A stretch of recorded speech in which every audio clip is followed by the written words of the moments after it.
Gracias y buenas tardes. Sé que es un poco difícil por el calor después de comer, clausura y sobre todo es viernes y pues ya uno empieza a ver más qué actividades sociales va a haber después seguramente de aquí con el congreso que ustedes acaban de tener.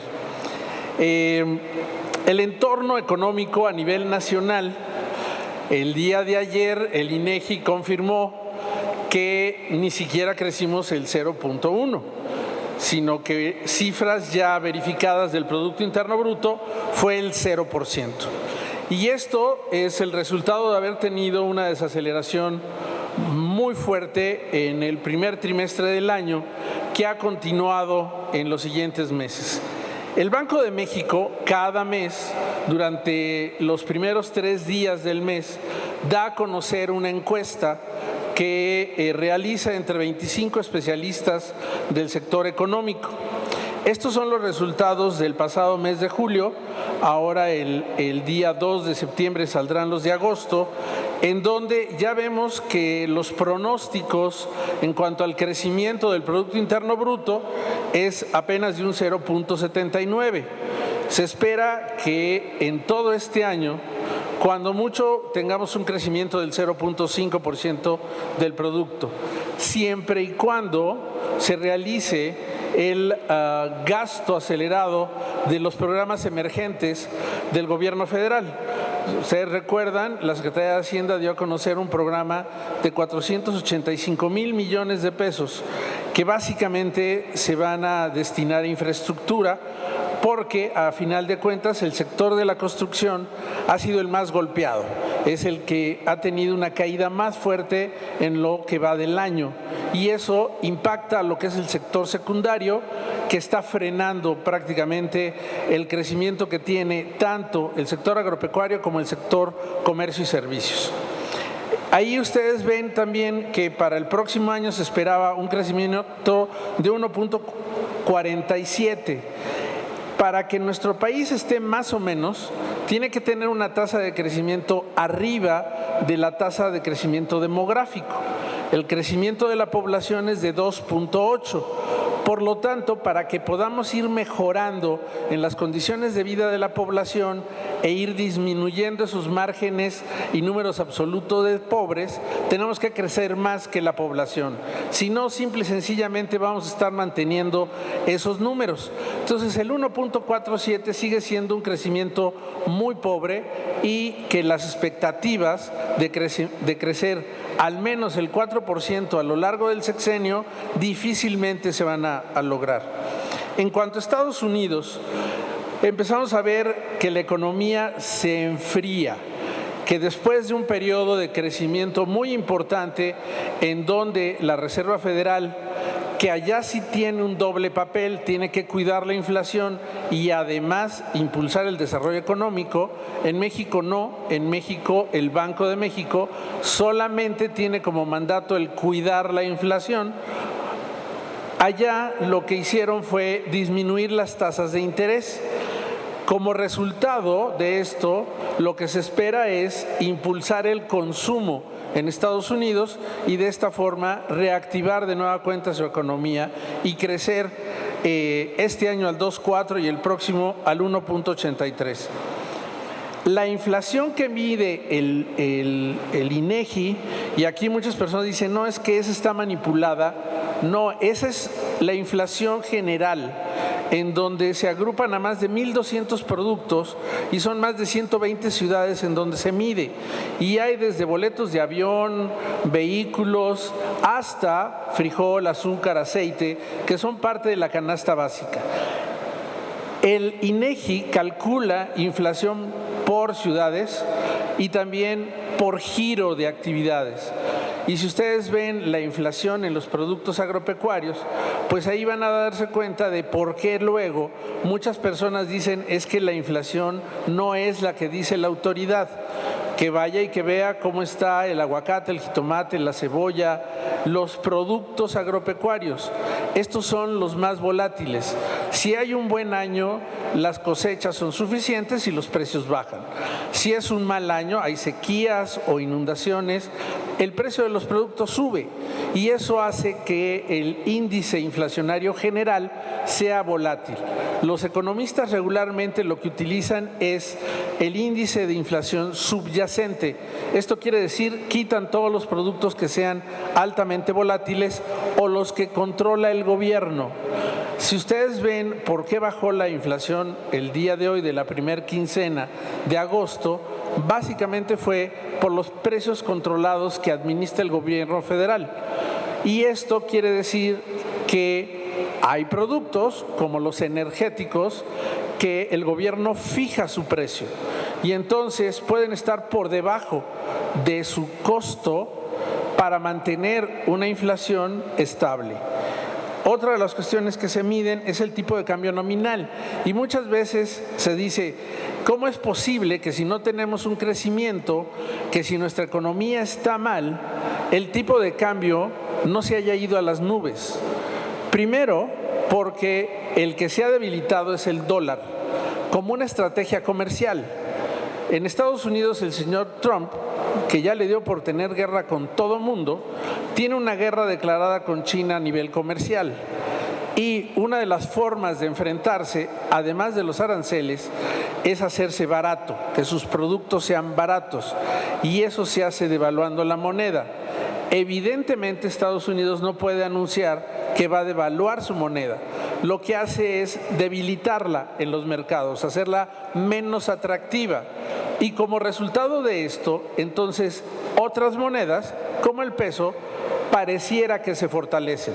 Lo que está sucediendo es que tienen una mejor apreciación frente a un dólar débil. Y por el otro lado, México tiene más de 175,000 millones de dólares en reservas internacionales y líneas de crédito por más de 80,000 millones de dólares. Entonces, para pegarle fuerte al peso, hay que estar pegándole a estar especulando con el tipo de cambio y para eso se necesitan alrededor de unos 200,000 millones de dólares y pues no hay quien esté dispuesto a arriesgar esa cantidad de dinero simple y sencillamente por tener utilidades cambiarias. Otra de las cuestiones, la tasa de interés, y aquí una situación que tuvo el Banco de México hace 8 días fue bajar su tasa de referencia. No es bajar la tasa de los intereses, baja la tasa a la cual se invierten las grandes tesorerías, los bancos y los corporativos. Y se supone que esta debería de ser la referencia para iniciar el cálculo de lo que sería la tasa de interés de los productos financieros. Pero ahí pues empieza a haber la evaluación de riesgo y, por ejemplo, alguien que va y pide ahorita un crédito de nómina, se la dejan ir al 60% anual. Si tiene una tarjeta de crédito, pues las más baratas andan arriba del 50% y las más caras andan arriba del 100% anual. Muchas de las veces las tarjetas comerciales están cobrando hasta el 120% anual. Nunca les dicen en la tasa de crédito, simple y sencillamente les dicen, no se preocupen, van a pagar abonos chiquitos. Y nosotros nunca nos preocupamos por calcular la tasa de interés que nos cobran. Nada más hacemos cuentas de si me alcanza para pagar el abono chiquito o no. Entonces, las tasas de referencia, estas, lo que hacen es ser atractivo el país para los inversionistas que tienen dinero, los que algunas veces se les califica como los famosos capitales golondrinos. Si ustedes ven, si hoy la tasa de inflación es del 3,5% y me pagan el 7,8%, traigo un diferencial de 4 puntos de beneficio mío. Entonces, a mí me conviene vender mis dólares, ponerlos en pesos, comprar certificados de la tesorería, CETES o bonos del gobierno federal y voy a tener un rendimiento muy superior al que tendría en Estados Unidos, donde la tasa de los bonos es el 2% y la inflación es el mismo 2%. La inversión extranjera directa que se esperaba es de 23,000 millones de dólares. Aquí hay que tener cuidado porque la inversión extranjera no se compone exclusivamente de nuevas inversiones. Al mes de junio, más del 75% de lo que se registra como inversión extranjera es reinversión de utilidades y traspasos entre sucursales y matrices. Y solamente 2,000 millones de dólares son inversión nueva, inversión que requiere edificación, inversión que va a generar nuevos empleos. Entonces no es la cantidad que se reporta, y más bien tenemos que analizar cuál de los tres factores es el que está creciendo más. En cuanto a la balanza comercial, esta es deficitaria y no sería malo. Países como Corea tienen una balanza comercial deficitaria porque importan tecnología, porque importan maquinaria, bienes de capital. El problema de nuestro país es que importamos bienes de consumo, gasolina, gas LP y otros bienes que son ya finales. Otra parte son los bienes intermedios, los que entran al país, se ensamblan y se vuelven a exportar. Entonces, aquí lo que debemos de buscar como país sería mejorar la estructura de la balanza comercial, no necesariamente para hacerla superavitaria, sino para que estuviéramos comprando más bienes de capital o tecnología. En cuanto al empleo, y este es el empleo formal, los registros ante el Seguro Social, se espera que alcancen 441,000. Este número está directamente relacionado con el Producto Interno Bruto. Si no hay crecimiento económico, no hay crecimiento en el número de empleos nuevos. Entonces, ahí empezamos a tener ya problemas. Para mantenernos más o menos necesitamos 1.2 millones de empleos al año. Apenas vamos a generar 1/3 de los que se necesitan. Entonces vamos a incrementar el número de desempleados. Pero resulta que en México nadie mide el desempleo. Lo que se mide es la desocupación, y eso es muy distinto. Si ustedes ven el último renglón, van a decir, pues si va a haber tanta falta de generación de empleos nuevos, ¿cómo la tasa de desocupación abierta no se incrementa? Bueno, porque la definición de ocupado es toda aquella persona que trabaja al menos 1 hora a la semana y por esa hora le pagan una remuneración monetaria. Un jardinero, un lavacoches, trabaja más de 1 hora a la semana y le pagan por lo que él hace. Para el INEGI, él está ocupado, no empleado, está ocupado. Y entonces cuando vean ustedes que hablan los medios de comunicación de que la tasa de desempleo, no, es la tasa de desocupación, y eso es muy distinto. Entonces, esta tasa de desocupación abierta está así de bajita porque en nuestro país tampoco hay seguro de desempleo. Por lo tanto, alguien que se queda sin trabajo inmediatamente tiene que buscar en qué ocuparse, tiene que buscar un ingreso. Y si lo encuentra, cuando llegue el INEGI, lo va a considerar como ocupado. Insisto, aunque no tenga empleo. Ya veremos un poquito más adelante cómo está la distribución de esos ocupados. Y si les digo que de cada 10 ocupados, 6 están en el mercado laboral informal y solo 4 están en el mercado laboral formal, veremos también entonces por qué el mercado interno no es tan fuerte. Pero bueno, otra de las cuestiones es ¿cómo ha estado el valor de la producción a mayo? Ahí podemos empezar a ver que desde finales del año pasado se ha acentuado la caída en el valor de la producción. El gasto público es muy importante cuando se utiliza en inversión porque dinamiza varios sectores y esto hace que se genere economía. Al frenar el gasto, se frena todo lo que está relacionado con la construcción y son alrededor de 29 giros distintos. Entonces aquí estamos hablando de que se para no nada más la construcción, las instalaciones, sino también el transporte, por ejemplo. No hay movimiento de materiales y la caída se puede revertir sí, pero ya estamos hablando de que estamos en el último cuatrimestre del año y todavía no hay condiciones que nos hayan dado a conocer de cómo se va a hacer uso de ese recurso extraordinario que quieren meter a productos productivos el gobierno federal.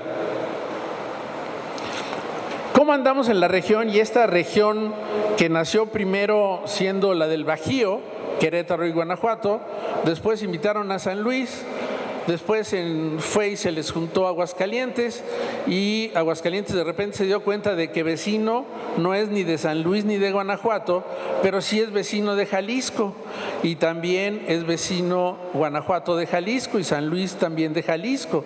Entonces había que invitarlo y se sumaron y generaron la región Bajío, Centro, Occidente, que en términos generales es una región bastante consolidada, tiene a una de las economías más grandes que es Jalisco, tiene un corredor muy dinámico que es Querétaro hasta Aguascalientes y se les está sumando San Luis, que está iniciando un desarrollo dentro de la industria automotriz que les puede traer muchos beneficios.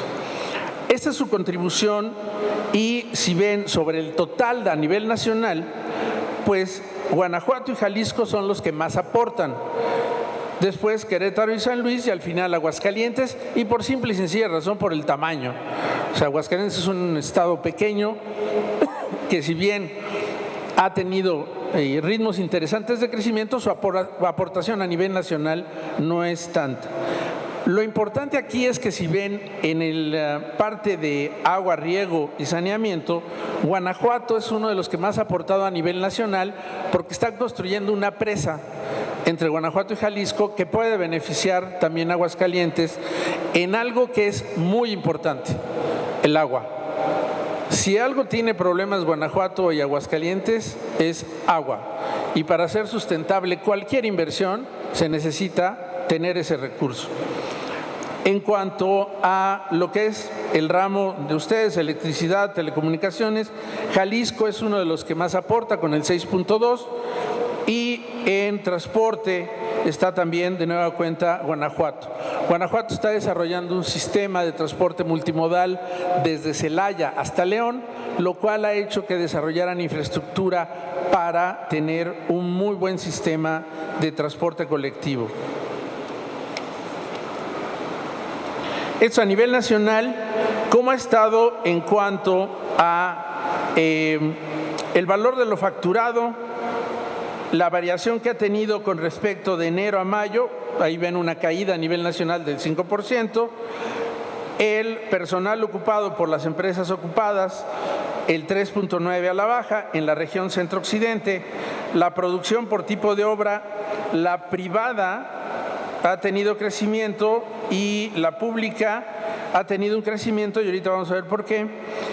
Mientras que es en montos, mientras que la variación, la pública ha traído una caída del 19%, no ha habido recursos para hacer obra pública y lo que los ha mantenido más o menos es la parte de inversión privada. Por estados, ¿cómo están esos mismos indicadores? Ahí pueden ustedes ver Aguascalientes, Guanajuato, Jalisco, Querétaro y San Luis Potosí en los mismos indicadores que les estaba comentando. Valor de la facturación, cómo está el personal ocupado, cuál es el tipo de obra que los está manteniendo, prácticamente siempre es la privada, no la pública, y la variación que han estado teniendo desde enero hasta mayo. Aquí, entre los que tienen una de las mayores caídas en cuanto a la inversión pública, pues es Aguascalientes, también lo que es Jalisco con un 51%, al igual que Querétaro, y los menos afectados serían San Luis y Aguascalientes. La inversión pública en los otros estados prácticamente se ha parado y eso trae como resultado que evidentemente no haya obra que puedan ustedes estar atendiendo. Los que les decía de los indicadores de ocupación y empleo, la tasa de desocupación es del 3.5 y una de las tasas que es interesante que regularmente nadie ve es la de subocupación, y es toda aquella persona que, si bien tiene una ocupación, manifiesta estar dispuesto a seguir buscando trabajo y encontrar otro porque no le alcanza. O sea, sus ingresos no son suficientes para sus necesidades económicas. Esa tasa nos da lo que sería una presión sobre el mercado laboral. En lugar de tener solamente el 3.5, vemos que está prácticamente al doble, al 7.6, y ahí estamos viendo de que hay personal dispuesto a trabajar. La cosa es que la economía no está creciendo para poder absorber esa mano de obra. Y lo que es la tasa de informalidad laboral, lo que les decía, prácticamente 6 de cada 10 están en la informalidad laboral. ¿Qué quiere decir informalidad laboral? No tienen prestaciones sociales, no hay seguro social, no hay vacaciones, no hay aguinaldo y, sobre todo, algo importante, no tienen certeza en el trabajo. Pueden llegar el día de mañana, les dan su semana y se acabó la chamba. Por lo tanto, es una persona que difícilmente se va a aventar a tener un compromiso de mediano o largo plazo. O sea, no va a comprar un refrigerador o una estufa a plazo. No tiene esa capacidad porque no hay seguridad en el trabajo. ¿Cómo están por los estados de la región centro-occidente? Si vemos, pues el más grande pues es Jalisco, con 3.700.000 personas que están ocupadas, y del más pequeño es Aguascalientes. La tasa de informalidad laboral está siendo Guanajuato el mayor con el 54% y Querétaro con el menor con el 40%.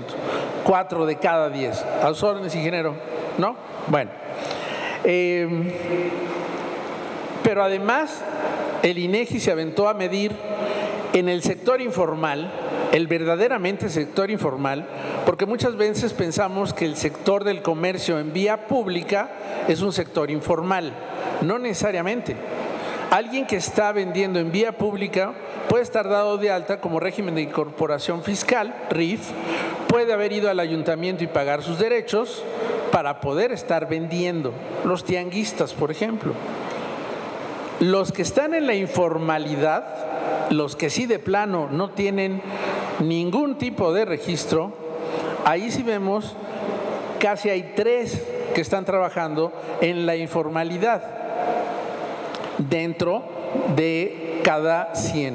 Entonces, ese tamaño de economía informal, que es la que no paga impuestos, pues también afecta a un sector importante como es el sector de la salud, porque sí demandan servicios, pero no contribuyen para el gasto.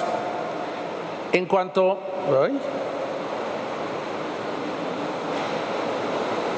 Este es por ciudades. O sea, el INEGI, además de medirlo por estado, también lo mide por ciudades. Y son las ciudades más grandes. Entonces tenemos Aguascalientes, a León, Guadalajara, Querétaro y San Luis. Salvo Guanajuato, que realmente su ciudad capital es colonial, es bonita, pero hasta ahí. Pues hay otro centro económico mucho más importante que es León y por eso lo miden. Sin embargo, si vemos la diferencia entre Guadalajara, que son 2 millones de personas ocupadas, contra León 693, pues es muy grande. Entonces, este tamaño de mercados también a la hora de hacer una regionalización se tienen que tomar en cuenta, porque si se piensa que todos le entren parejo a la formación de una agencia de desarrollo de infraestructura, pues no va a ser fácil. Va a haber estados como Aguascalientes, gracias, que no le va a alcanzar si quieren que todos le entren en el mismo ritmo que Jalisco.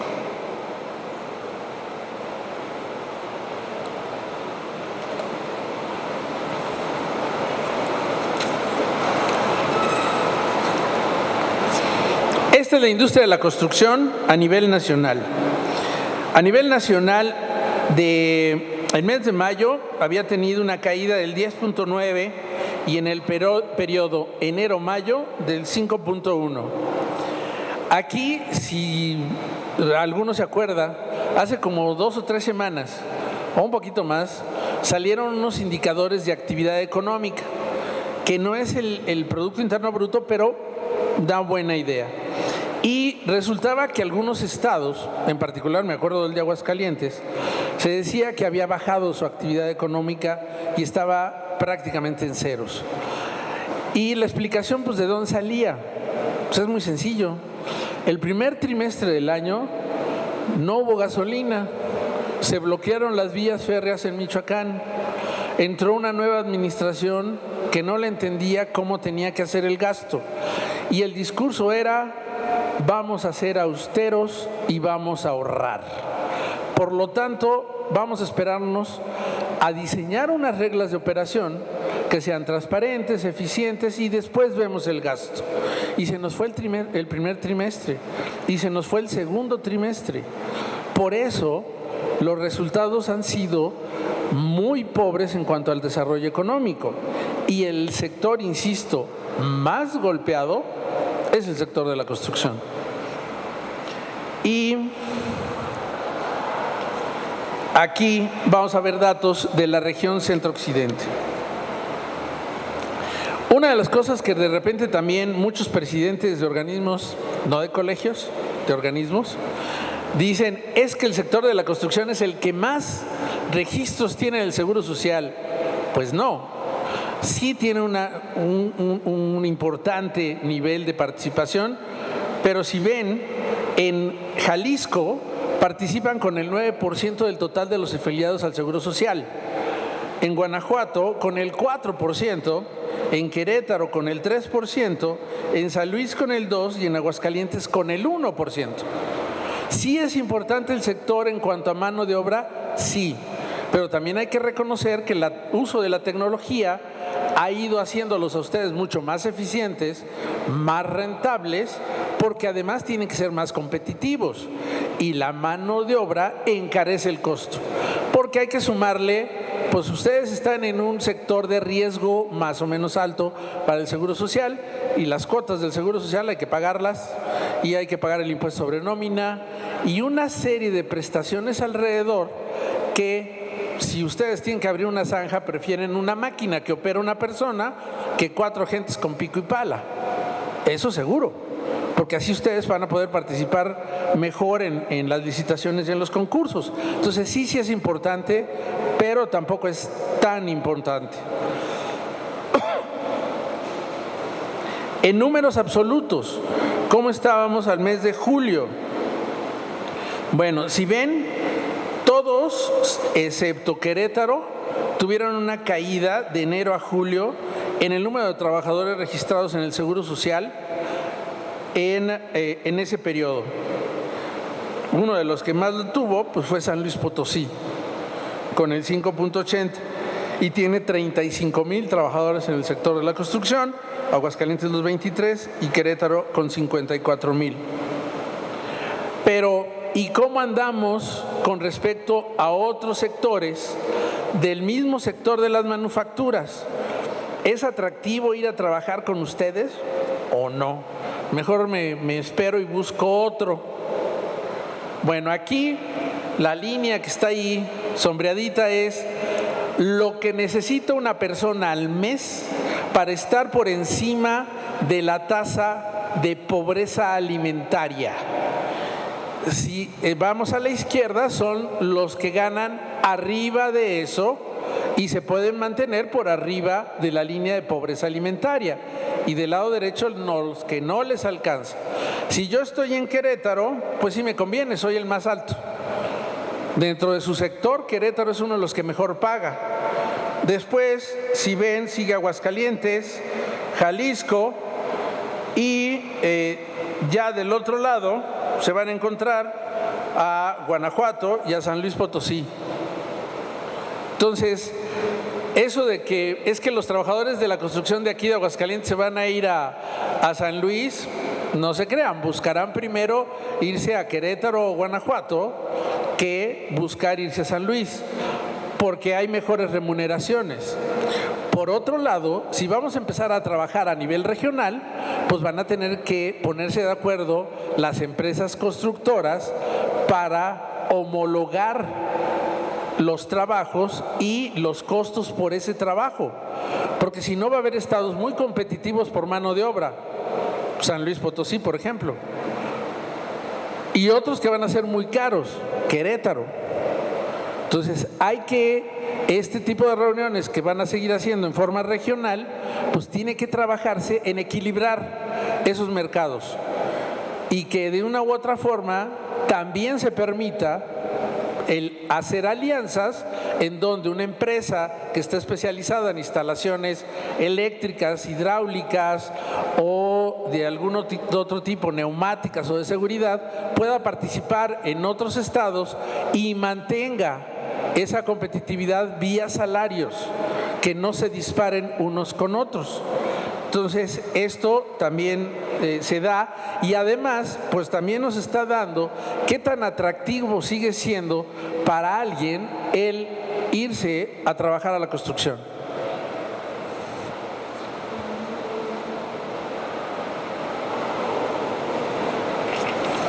Eso a nivel nacional. Y si bien el día 1 de septiembre todos vamos a estar felices,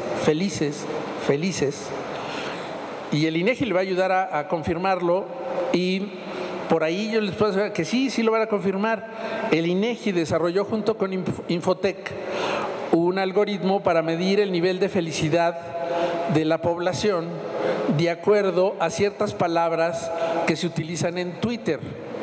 Se analiza, el INEGI tiene la posibilidad de hacerlo, obviamente con un pacto de confidencialidad con los dueños, que es los señores Zuckerberg y los demás, lo meten a ese algoritmo y resulta que sí somos un pueblo feliz por cómo utilizamos ese tipo de palabras y con ese algoritmo de análisis. El asunto es que ya después se han estado dando cuenta que nosotros no usamos siempre las mismas palabras para lo mismo. Más o menos me quiero explicar. Nosotros podemos decir, no, es que te está yendo a todas y le está yendo igual en la misma progenitora y son dos cosas diferentes y es la misma palabra. ¿Cómo hacerlo? Somos muy dados a ese doble uso de ciertas palabras. Entonces esperemos que ya lo hayan afinado y nos van a decir si seguimos siendo un pueblo feliz vía Twitter. Pero además de lo que hay interno, ¿qué pasa alrededor? ¿Cómo nos puede ir, no en este último cuatrimestre del año, cómo nos puede ir el próximo año? Hay una serie de factores geopolíticos que no los podemos controlar y que definitivamente van a tener una incidencia directa en el desarrollo económico del país. La guerra comercial China-Estados Unidos nos va a afectar. ¿Nos puede afectar bien? Sí, pero hay que empezar a trabajar ya. El señor Trump le fue y les dio la orden a las empresas norteamericanas que están en China que vayan buscando dónde se ponen porque la guerra va en serio. ¿Qué mejor lugar que México? Si eran empresas que ya estaban aquí y que se fueron a China, pues que se regresen. El asunto es tener la infraestructura y las condiciones necesarias para recibir a ese tipo de empresas y entonces aprovechar el regreso de esos hijos pródigos que van a ser las empresas norteamericanas que se salen de China. Pero también los chinos no son sonsos y no se van a quedar allá si el mercado que les interesa es el norteamericano. ¿Y dónde se pueden poner? En Canadá, hace mucho frío, no hay suficiente mano de obra disponible, pues en México. Y ya hay empresas chinas aquí que están exportando a Estados Unidos y que les va a hacer los mandados y la guerra comercial, que ellos están esperando que se ratifique el TEMEC. Entonces, ¿esa guerra comercial nos va a afectar? Sí, pero también nos puede beneficiar si somos lo suficientemente inteligentes para atraer esa inversión desde ya. Otra de las cuestiones es Europa. Esta semana Alemania técnicamente está en recesión y es la gran locomotora de Europa.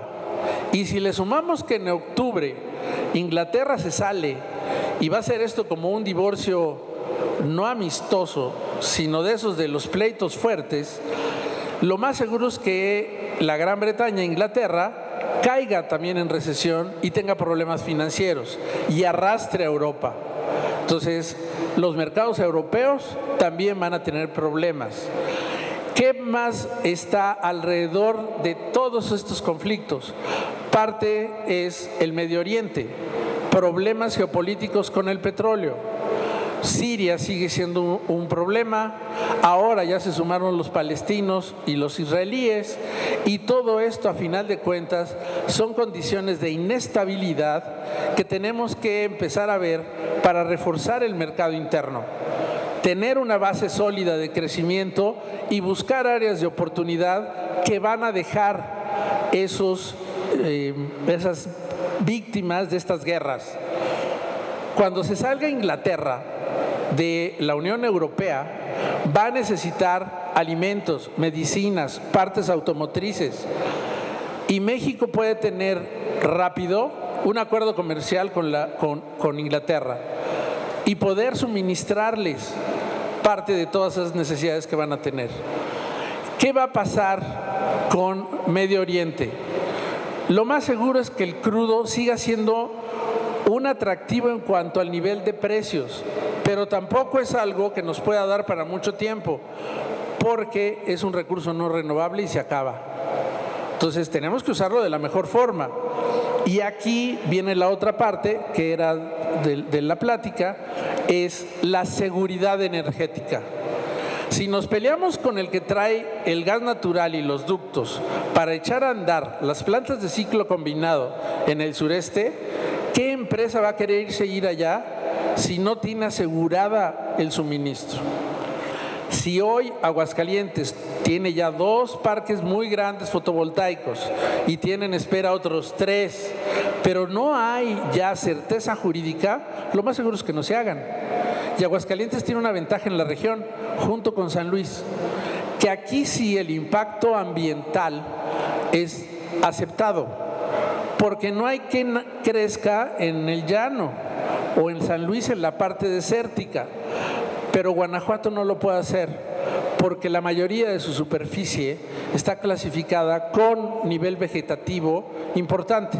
Por lo tanto, el impacto ambiental no les está dejando poner sus parques fotovoltaicos. Entonces, Aguascalientes y San Luis se pueden convertir en centros generadores de energía limpia, sustentable, pero lo que se necesita es garantía en cuanto a esas inversiones. Y la otra, ¿quién las opere? Aquí en Aguascalientes estuvimos bien contentos en el 2017 cuando se empezó la primera planta de 300 megawatts, porque había que hacer una cantidad de movimiento de tierra, traer un montón de personas para empezar a hacer soldaduras, montajes, y ¡zas! Ya están trabajando y tiene 60 trabajadores, y de los 60, más de la mitad no es oriunda de Aguascalientes. ¿Por qué? No teníamos ingenieros especializados y mucho menos con experiencia, entonces los tuvimos que traer de otros lados. Esas son áreas de oportunidad que debemos de tener muy claras hacia adelante.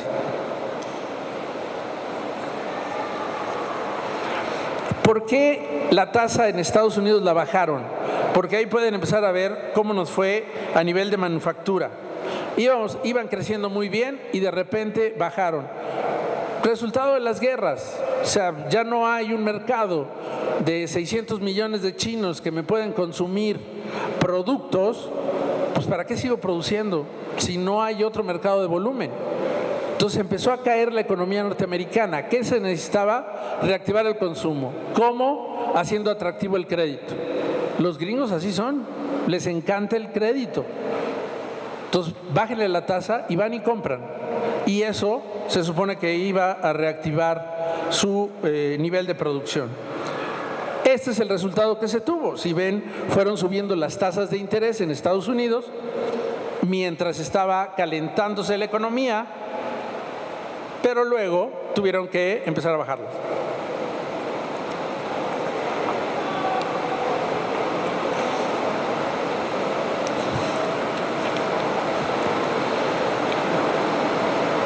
Esto es como nos estamos viendo en cuanto a las actividades industriales. Si ven, de las que más bajan, el 9%, pues sigue siendo entre lo que son productos minero-metalúrgicos, el petróleo, y la construcción. Entonces, en las otras actividades, si bien han bajado, no ha sido tan dramática como todo lo que tiene que ver con, por ejemplo, la actividad de petróleo y carbono, que es la que ven hasta abajo y que es la de mayor crecimiento. Por eso la política pública de basar el crecimiento, o ahora ya no les gusta tanto crecimiento, sino desarrollo, en un energético no renovable como es el petróleo, no es la mejor opción. Al final de cuentas eso se va a acabar. Tenemos Noruega, uno de los principales productores de crudo ligero en el mundo, hizo un fondo para empezar a producir energías limpias, generar innovación, tecnología, porque el crudo del Mar del Norte se va a acabar. Y entonces ellos, ¿con qué se iban a quedar? Pues tenían que invertir ese recurso.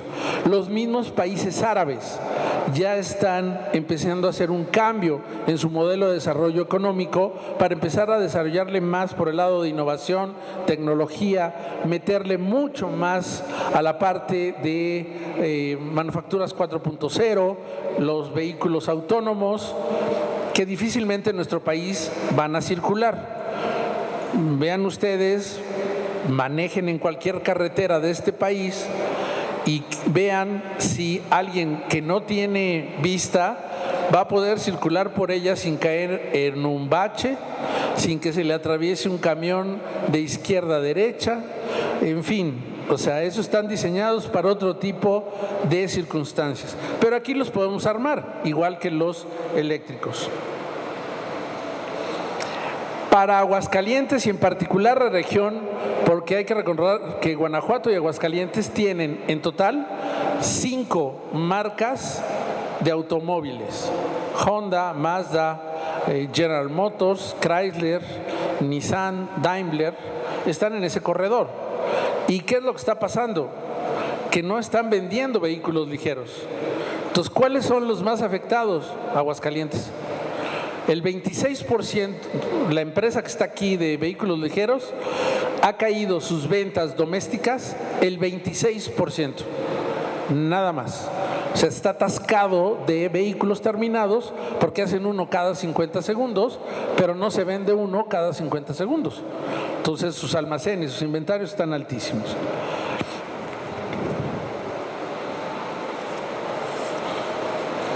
Otro indicador son las tiendas de consumo y la ANTAD, que es la Asociación Nacional de Tiendas de Consumo, las grandes. Estas están teniendo un muy menor desarrollo a número de tiendas iguales que en años anteriores. Y esto es significado también de que no está alcanzando ni siquiera para mantener el ritmo de consumo en bienes de alimentos, por ejemplo, que se necesitan en una familia. Y esto también ha sido ir frenando la parte doméstica. ¿Qué es lo que está manteniendo más o menos todo lo que es la economía doméstica? Las exportaciones. Mientras sigamos teniendo un tipo de cambio como el que tenemos, sigamos teniendo la calidad de los productos que tenemos, vamos a seguir exportando. ¿Cuál es el riesgo? Que el TEMEC, los republicanos y los demócratas lo usen como argumento político y no se apruebe este año. Y el año que entra empieza todo lo que es las elecciones allá, y eso podría frenar la ratificación del TEMEC, y entonces sí tendríamos problemas en cuanto a la exportación al mercado norteamericano, porque igual el señor Trump al rato se le ocurre ponernos un arancel y pedirnos que nos encarguemos del desarrollo económico de Centroamérica o de apagar los incendios en el Amazonas, lo que se le ocurra. Entonces es importante que tuviéramos noticias positivas del TEMEC en lo que es ya este próximo mes de septiembre o a más tardar en octubre.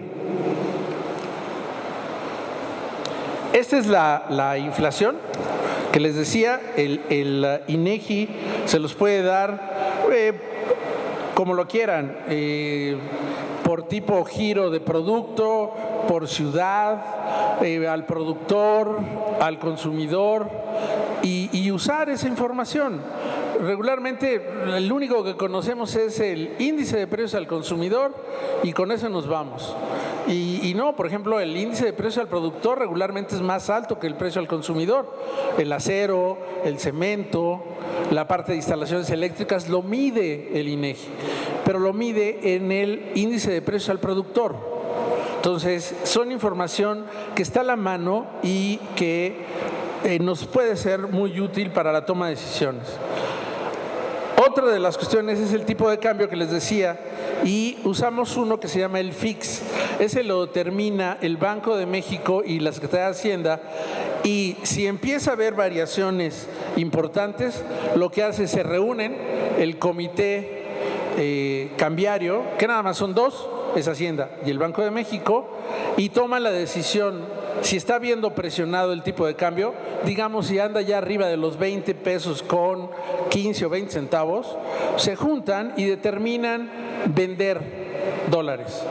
Entonces imagínense en el mercado de repente que salgan 400 millones de dólares en una hora, pues hay una mayor oferta de billetes y entonces eso hace que vuelva a bajar el tipo de cambio.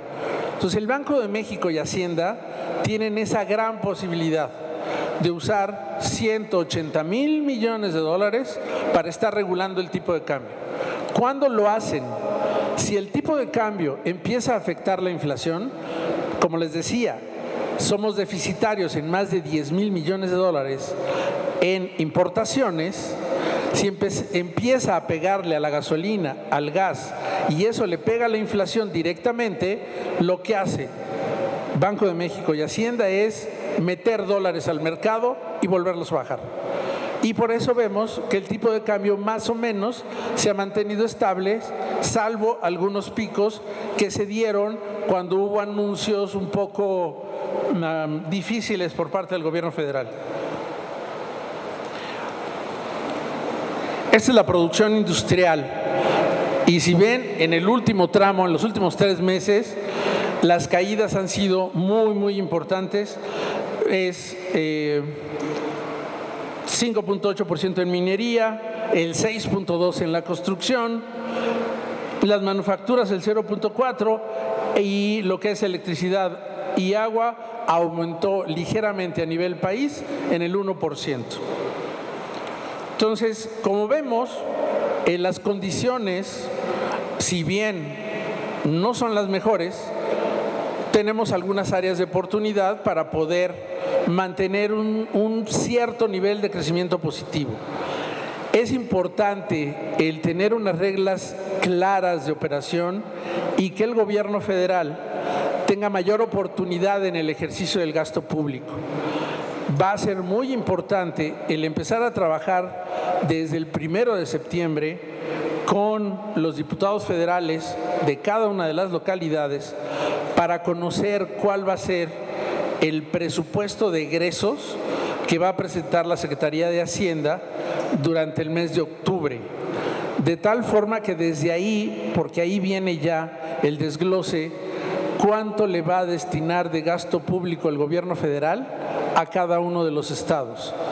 Y si es la región, pues cuál sería la bolsa, en dado caso, que pudiera estar destinada a su sector.